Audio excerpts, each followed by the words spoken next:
السلام عليكم ورحمة الله وبركاته. أهلا بكم. فيديو النهاردة هنكمل مع بعض سلسلة الوطن العربي الكبير، السلسلة اللي بنحاول نصنع فيها مجسم من كل بلد عربي. والنهاردة هنروح السعودية وتحديدا مدائن صالح، وتحديدا أكتر القصر الفريد. قصر فريد من نوعه، منحوت في الصخور، شكله مميز جدا. هنصنعه مع بعض بخامات بسيطة وبطريقة سهلة، وهنشرح خطوة بخطوة زي ما اتعودنا. بس سريعا كده قبل ما نبدأ، اعملوا لنا لايك للفيديو واشتراك في القناة، ويلا نشوف هنعمله ازاي. اول حاجه بدات بقطعه من الفوم، الواح الفوم، وتقدروا تستخدموا الكرتون عادي. وكنت راسم الرسمه بتاعه الواجهه بتاعه القصر الفريد. انا رسمتها بالنظر كده من صوره، يعني المقاسات اللي لقيتها على النت ما لقيتهاش مظبوطه، حسيت ان هي مش مظبوطه يعني. المهم هسيب لكم الرسمه دي في ملف PDF تحت، تقدروا تحملوه وتطبعوه وتشتغلوا عليه، مفيش مشكله. بعد كده خدت المقاسات بتاعه الرسمه، الطول والعرض، وعلمت على حته الفوم دي وقطعتها عشان تبقى عندي نفس الرسمه. عملتها اطول سنه بس لكن بنفس العرض. بعد كده كمان قطعت شرايط من الفوم. بقى عندي القطع اللي انتم شايفينها دي. القطع دي اعمل بيها صندوق هيكون قالب على قد الرسمة بتاعتنا بالظبط. هستخدم مسدس الشمع، وبعد كده هلزق الجدران بتاعتها. طبعا طريقة سهلة خالص. وبعدين زي ما شايفين كده الرسمة اللي هي الدرج اللي موجود فوق ده. الرسمة دي انا عاوز انسخها على الفوم، هعرفكم ليه بعد شوية. حطيت حتة من الفوم جوه بدل ما ارسمها تاني يعني. عملت الورقة كده سندوتش على الفوم، وبعدين ضغطت بالقلم الرصاص كويس عشان اتعلم فيه الفوم اللي تحت. بقى عندي الشكل ده، نقدر بقى نقطعه عادي خالص باستخدام المشرط. طبعا يفضل استخدم مشرط حامي عشان ما يكسرش الحواف بتاعة الفوم. هلزق القطعة دي في الجزء اللي فوق بتاع الصندوق. انا عملت كده عشان اما اصب الجبس طبعا هينزل في الاماكن اللي تحت، اما الجزء ده مش هيبقى فيه جبس، هيبقى كأنه منحوت كده، هتوفر علينا يعني نحت كتير في الشكل النهائي. كمان بنفس الطريقة خدت المقاسات بتاعة الاجزاء اللي بالعرض دي. مقاساتها مختلفة، في واحدة كبيرة وواحدة صغيرة شوية. المهم خدت المقاسات دي وعملت بيها صناديق من الفوم بنفس الطريقة اللي فاتت. القوالب دي كنت عاوز اعمل فيها انحناء، فاستخدمت شاليمو او اي حاجة اسطوانية يعني. استخدمت السلمون الرفيع ده في الصندوق الصغير. اما الصندوق الكبير شويه فلقيت المقاس بتاع الشمع بتاع مسدس الشمع لقيته مناسب. هلزقهم في ناحيه واحده من الصناديق دي وهثبتهم بالشمع. طبعا هنا لما نصب الجبس هياخد نفس شكل الكيرف ده، يعني النتيجه هيبقى فيها شكل كيرف. بعدين جبت حته من الكرتون عشان هنشتغل بقى في الجبس عشان ما نوسخش الدنيا يعني. حطيت شويه ميه وبعد كده برش الجبس على الوش واسيب الميه تتشرب واحده واحده لحد ما تبطل تتشرب. بعد كده بيبقى ده وقت مناسب عشان نقلب، وقلبت طبعا تقليب كويس جدا. وابدا اصب الجبس ده في القالب اللي احنا عملناه. صبيته الاول كده للنص، انا لسه محتاج يكون اسمك شويه، بس هسيبه ينشف مبدئيا يعني. القوالب الصغيرة برضو بنفس الطريقة، ولازم اما نصب الجبس نخبط كويس جدا عشان فقاقيع الهواء اللي موجودة دي تخرج، وكمان عشان الجبس يوصل لكل مكان. هشيل بقى الزيادات دي وهسيب القطعة دي تنشف مبدئيا. بعد حوالي ربع ساعة أو تلت ساعة كانت القطعة دي نشفت شوية. أنا محتاج يكون السمك بتاعها أكبر، بس مش عاوز الوزن يكون زايد قوي، فجبت حتة من الفلين وحطيتها كده في النص وثبتها. وبعدين صبيت عليها بقية كمية الجبس وهسيبها تنشف تماما. بعد حوالي ساعة جيت عشان أفك القطعة دي. القطعة الرفيعة كانت بتتكسر مني. مفيش أي مشكلة، عادي لو اتكسرت، احنا كده كده هنلزقهم في بعض بعدين فمفيش أي مشكلة. القطعة التانية برضو اتكسرت بنفس الطريقة. فكيت القالب الكبير كمان، وزي ما شايفين كده اما اشيل الجزء اللي هو الدرج اللي احنا عملناه هتلاقوا القطعة اللي موجودة منحوتة. وده شكل اساسي في المجسم اللي احنا بنعمله. هتوفر علينا شغل كتير ونحت كتير. كان ممكن اعمله كله بنفس الطريقة لكن كان هيبقى صعب جدا في الشرح، فاكتفيت بس بالجزء ده. زي ما شايفين برضو القالب التاني طالع فيه شكل الكيرف اللي احنا كنا عاوزينه اهو. بس الحواف بتاعته سميكة شوية، انا عاوزها تكون رفيعة. عشان كده استخدمت أداة نحت وهبدأ أنحت الأجزاء دي. وعادي زي ما قلت لكم لو اتكسر ولا حاجة احنا نحاول نشتغل بالراحة عشان ما يتكسرش على قد ما نقدر. لكن لو اتكسر مفيش مشكلة. بدأت أنحتها لحد ما بقى الشكل بتاعها رفيع بالمنظر اللي انتم شايفينه ده. ولسه هنظبطها برضو بعدين. أعمل الناحيتين زي بعض عشان يكون ده الشكل النهائي بتاعه. هعمل بقى كل القطع الباقية بنفس الطريقة. بعد كده هستخدم الورقة بتاعتنا اللي رسمناها الرسمة يعني، وتنيتها كده عشان ابقى عارف الحواف بتاعت او الاماكن اللي انا علمتها قبل كده في الرسمة. هعلمها على قطعة الجبس، وبعدين بالمسطرة كده هشد خطوط عشان تبقى مسوية من الناحيتين. بعد كده هبدأ ألزق القطع بتاعة الجبس اللي احنا عملناها دي. القطع الرفيعة يعني. بس قبل ما ألزقها بعملها كده جنب بعضها وبتبقى كبيرة شوية، وبعدين بعلم زاوية 45 درجة لأنها طبعا هتكون متكاملة مع الناحية التانية يعني مع الجوانب. قطعت بيه المشرط وبيتقطع بسهولة. الجبس طبعا مش هينشف تماما إلا بعد فترة، بياخد له 24 ساعة أو حاجة، فبيبقى التقطيع سهل والنحت سهل جدا في الفترة دي. لزقت أول قطعة في مكانها، وهتلاقوا الحواف بتاعتها بارزة من ناحيتين بزاوية 45 درجة أو زاوية يعني مختلفة شوية. أنا قعدت أخسر فيها كده وأقطع لحد ما ظبطوا مع بعض. كملت الجوانب بنفس الطريقة. احنا بنحاول نبص للصورة بتاعت المجسم ونعمل زيه. في برضه هنا فوارق موجودة في اللزق، مفيش مشكلة هنظبطها بعدين. هعمل الجزء اللي تحت زي الجزء اللي فوق بالظبط. أما باقي الديكورات فهستخدم نوعين من الكرتون اللي بيكون في ظهر سكتشات الرسم اللي هو بيكون سمكه 1 مللي ده، وبرضه قطعة تانية من الكرتون الرفيع اللي بيكون في ظهر الكراريس والكشاكيل العادية. الفرق ما بينهم بس في السمك بتاعه. هقطع منهم شرايط رفيعة بأحجام مختلفة على حسب الصورة يعني. قطعت الأجزاء دي على قد العرض بتاع المجسم، ولزقت حتة من الكرتون السميك تحت الجزء اللي فوق ده على طول، وحتة تانية منها من الكرتون الرفيع عشان يبقى فيه زي طبقتين كده. السمك بتاعه مختلف هيبان في اللقطة دي. هكملهم طبعا من الجوانب بنفس الشكل اللي بنعمله من الواجهة، بنعمله في الجنبين بنفس الطريقة. وتحت برضه حطيت حتة من الكرتون السميك شوية. عشان اعمل بقى الديكورات بتاعة المدخل والاعمدة اللي تحت، جبت الورقة وحطيتها مقلوبة كده بالشكل ده عشان اقدر احدد الاماكن بتاعتهم. علمت برضو بالقلم الرصاص بدل ما اقعد اقيسه كده. بقى المنظر اللي قدامكم ده. عشان نعمل بقى الاعمدة هستخدم الفوم. كان ممكن نعملها بالجبس بس قلت نشتغل باكتر من خامة. جبت حتة من الفوم رسمت عليها شكل العمود من بره كده، وبعدين هقطعه باستخدام المشرط. وعشان نعمل عليه التفاصيل الخارجية بيبقى فيه طبقة ورق كده على الفوم، محتاجين نشيل الطبقة دي عشان نقدر نعمل تفاصيل إلى حد ما زي الصور. طبعا السكيل ده صغير جدا جدا يعني، يمكن يكون متصغرة 500 مرة أو حاجة زي كده، فيعني مش لازم نعمل تفاصيل كتير قوي. السمك نفسه بتاع العمود، الجزء القايم فيه العمود رفيع شوية، فعشان كده قطعت طبقة تانية بالمشرط عشان يكون السمك بتاعه أصغر شوية. وبعدين بالمشرط برضو بدأت أقطع حتت كده على حسب الصور يعني. حاولت أعمل شوية تفاصيل، مجرد إني بقطع وأعمل حواف مرتفعة وحواف منخفضة شوية زي ما انتم شايفين كده. وبالطريقة دي عملنا شكل العمود. هستخدم بقى نفس العمود ده وارسم على قطع الفوم التانية. مش هقعد بقى اقيس وكده، مجرد بس اني بعلم وبعملها بنفس الطريقة. محتاج منه 4 أعمدة، عملتهم بالشكل ده وهبدأ ألزقهم مكانهم. وأنا بلزق هنا باستخدام الغيرة الأبيض. الغيرة يعني مناسب للزق على الجبس مفيش مشكلة، بس بياخد وقت أطول على ما ينشف لأن الجبس ده بيكون لسه مش ناشف تماما ولسه فيه رطوبة، فبيبطأ الجفاف بتاع الغيرة الأبيض، فسيبه ينشف براحته. عملت الأربعة ولسه باقيلنا المدخل. برضو رسمته على حتة فوم صغيرة كده على حسب المقاس بتاع الرسمة الأصلية، وقطعت المكان بتاع الباب وعملت الجزء اللي فوق اللي هو شكله هرمي ده. هشيل برضو الطبقة بتاعة الورق وابدأ أعمل شوية تفاصيل كده بسيطة خالص.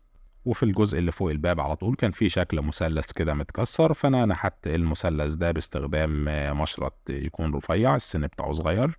بقى ده شكل المدخل وهنلزقه مكانه برضو بنفس الطريقة. هتلاحظوا هنا ان الجزء اللي تحت طويل شوية، انا عملته كده عشان لما اجي الزق واعمل الارضية ما تغطيش الاعمدة والمدخل من تحت. وهنا بنضف الحواف بتاعة الجبس وبسويها مع بعض. انتوا عارفين انها كانت قطع مكسرة وحطيتها جنب بعض فمش مسوية قوي. باستخدام المشرط بدأت اظبط الحواف بتاعتها واسويها. وهنا برضو في حتت كانت عريضة مش حافة يعني واضحة او حادة زي ما كنت عاوزها، فاستخدمت برضو المشرط وظبطتها كده عشان تبقى الحواف بتاعتها مظبطة من كل النواحي. طبعا التظبيط ده واحنا لازقينها اسهل كتير، مش هتتكسر لانها بتكون ثابتة على القطعة اللي تحت، القطعة اللي هي الاساسية يعني. بعد كده هستخدم معجون الخشب والجدران الجاهز. هستخدمه عشان اقفل الفروقات اللي موجودة ما بين القطع دي. في فروقات واضحة ممكن نسيب بعضها يعني على اساس ان دي صخرة بقالها سنين وكده، فمش مشكلة لو في حتت مكسورة، لكن انا هقفل اغلبها يعني. بس بنحط شوية من المعجون وبعدين بنسويه بصابعنا كده، وممكن نقطة مية على الصابع عشان نخلي الحواف بتاعته مش واضحة. قفلت كل الفواصل وهسيب ده كله بقى ينشف تماما. نركن بقى الجزء ده على جنب وبعدين هنبدأ نعمل القاعدة. جبت حتة خشبة وممكن تستخدموا كرتون أو فلين أو أي حاجة، أنا قطعتها بالشكل ده. وبعدين حطيت المجسم مكانه في المكان اللي متوقع انه هيكون فيه يعني مناسب، ورسمت كده بقلم لونه فضي عشان يبقى واضح على اللون الاسود ده. الجزء ده هو اللي هيكون فيه الصخور، اما الجزء اللي قدام ده هيكون فيه الارضيه. بعد كده جبت الصوره بتاعه المجسم من اكتر من اتجاه عشان ابقى عارف انا هشتغل ازاي. محتاج اعمل صخور تكون مرتفعه شويه او اطول من الحجم بتاع المجسم نفس الواجهه. جبت قطعه من الفلين، المقاس اللي عندي ده كان سمك 2.5 سم، اي قطعه يعني مفيش مشكله.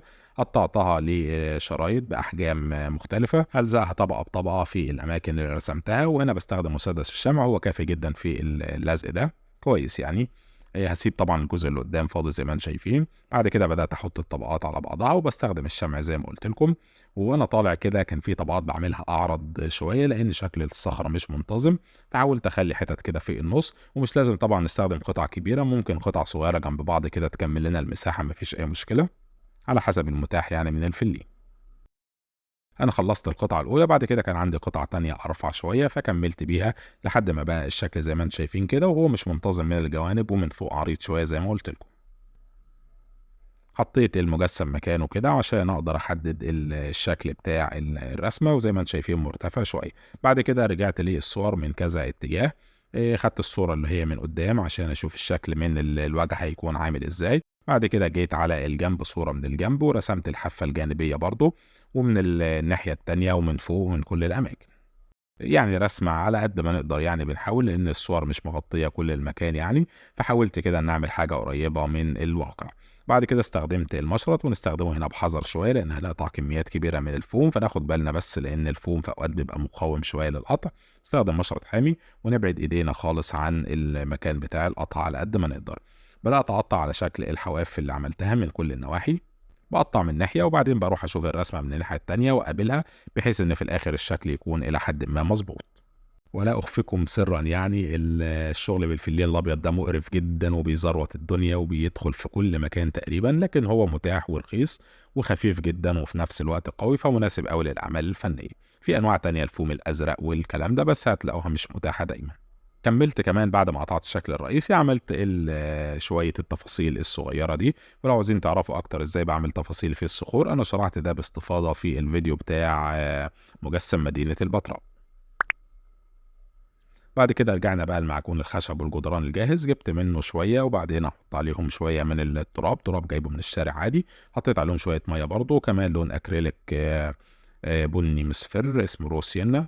قلبت ده كله على بعضه عشان يبقى فيه ملمس كده، ده السبب اللي خلاني احط تراب يعني، عاوز اعمل الملمس بتاع الصخر. بعد كده بدأت اغطي كل الحواف بتاعة الفلين الابيض، منها هتقويه وفي نفس الوقت هتديله اللون الاساسي بتاع الصخور. طبعا لسه هنلون بس مبدئيا يعني بتدينا لون كويس. غطيت كل حاجة باستخدام فرشة كبيرة عشان تنجز في الوقت، وهسيبه ينشف. بعد ساعتين كان نشف، وزي ما هتلاحظوا كده هتلاقوا اللون بتاعه بقى افتح شوية، ده شيء متوقع. بعد كده هستخدم نفس اللون روسينا، خففته شوية بالمية، وبعدين هبدأ ألون بقى المجسم بتاعنا. اللون ده بنفسه كده قريب شوية من لون الصخور أو من لون المجسم اللي احنا بنعمله. وطبعا في معجون وفي فلين وحاجات زي كده، اللون هيبقى فيه شوية تنوع لأن الأسطح دي مختلفة عن بعضها في طريقة تفاعلها مع اللون، الجبس والحاجات دي، فما ينشف هيدينا تنوع طبيعي إلى حد ما. كمان لونت الصخور بنفس الطريقة، والطبقة الأولى دي نحاول إن هي تغطي كل مكان عشان ما يبقاش فيه حتت باينة بيضة. بعد كده هلزق المجسم مكانه باستخدام الشمع، مجرد ان بثبته هو كده كده بيثبت لوحده لانه سميك ووزنه تقيل. بعدين عشان اعمل الارضيه استخدمت حتت من الواح الفوم وبرده كرتون، اي حاجه زي كده تنفع. هغطي بقى لحد الجزء اللي تحت اللي هو كان طويل شويه في المجسم، لحد ما نوصل للحواف اللي هي اللي تحت بتاعه المدخل وبتاعه الاعمده. حطيت طبقتين على بعض، وطبعا محتاجين نغطي الاجزاء دي. رجعت لنفس المعجون اللي قبل كده اللي استخدمناه على الصخور، كنت مغطيه بكيس عشان ما ينشفش. الكلام ده انا بعمله تاني يوم يعني، كان فات حوالي 16 ساعة او حاجة زي كده. كان كمية المعجون مش كبيرة قوي، فحطيت عليه كمان شوية عشان كده اللون بتاعه بقى افتح. غطيت كل حاجة، بغطيه بالسكينة بتاعة الرسمة او ممكن بصابعنا باي حاجة يعني. بعد ما حطيت الطبقة دي ملست عليها بشوية مية كده بصابعي عشان تكون ناعمة شوية. هنسيبها بقى تنشف تماما. كنت لسه عاوز اعمل شوية تفاصيل قدام المدخل، كان في حاجات زي مصاطب كده او توابيت موجودة، فعشان كده استخدمت حتة من الفوم. هقطعها لقطع صغيرة خالص على حسب شكل الصورة. هلزق القطعة دي قدام المدخل 4 الناحية دي والناحية التانية هحط 2. الحقيقة مش كل التفاصيل يعني عملتها زي الحقيقة، بقول لكم السكيل صغير جدا، فممكن نعمل حاجات ما فيهاش تفاصيل قوي هيطلع في الآخر شكله مناسب. هلزقهم باستخدام الغيرة الأبيض. بعد كده هنكمل التلوين بتاع الصخور. عملت لون بني أغمق شوية من اللون اللي استخدمناه، مجرد بس إن غمقته بشوية من اللون البني الغامق. بعد كده هعمل دراي براشنج، بمسح اغلب اللون من على الفرشه وبعمل تشبيحه خفيفه كده بايدي. ده هيغمق الاماكن البارزه. ده كان يعني شكل الصخور زي ما شفتها، هي بتختلف في السعر على حسب الاضاءه، فحاولت ان انا اوصل لحاجه قريبه منها. لحد هنا نكون خلصنا تلوين الصخور، مش محتاجين نضيف اي حاجه تانية. هنكمل تلوين المجسم بقى، الوجه نفسه. عملت لون افتح شويه نفس اللون الروز سنه، وضفت عليه شويه من الابيض وخففتهم كتير بالميه، وهحط طبقه واحده مجرد اني بعمل اختلاف بسيط في اللون زي ما شفت في الصور. عملت الاجزاء اللي قدامكم دي. بعد كده الأرضية نفسها بقى لونتها بلون الرمل، بس كان لون غامق شوية في البداية، لسه هفتحه. كمان التوابيت اللي قدام، أو مش عارف الحقيقة دي إيه بالظبط، المصاطب دي لونتها برضو بنفس لون الواجهة بتاعت الصخور. والباب ما ننساش نغمقه بأي لون بني أو أسود عشان يبان كأن يعني المدخل كده مضلم. بعد كده فتحت الأرضية بشوية كده من لون الرمل الفاتح، مجرد إني عملت تشبيحة. بعدين كنت عاوز أضيف شوية خضرة كده للمشهد، استخدمت السفنج. احنا شرحنا طريقته قبل كده بالتفصيل، هحط لكم الفيديو في الجنب.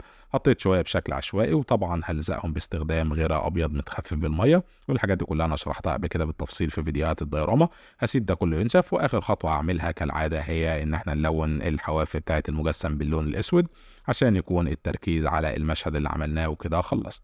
لو عجبكم الفيديو ما تنسوش اللايك والاشتراك في القناه، واعملوا شير مع اصحابكم اللي حابين يتعلموا النوع ده من الاعمال الفنيه. مستمر ان شاء الله في تقديم اعمال فنيه مختلفه ومبهره بطريقه بسيطه وبخامات سهله. هحاول اكمل فيديوهات سلسله الوطن العربي الكبير على قد ما اقدر. فلو عندكم اقتراح من بلدكم اكتبوه لي في التعليقات، وان شاء الله تشوفوها في الفيديو الجاي، واسيبكم مع النتيجه النهائيه.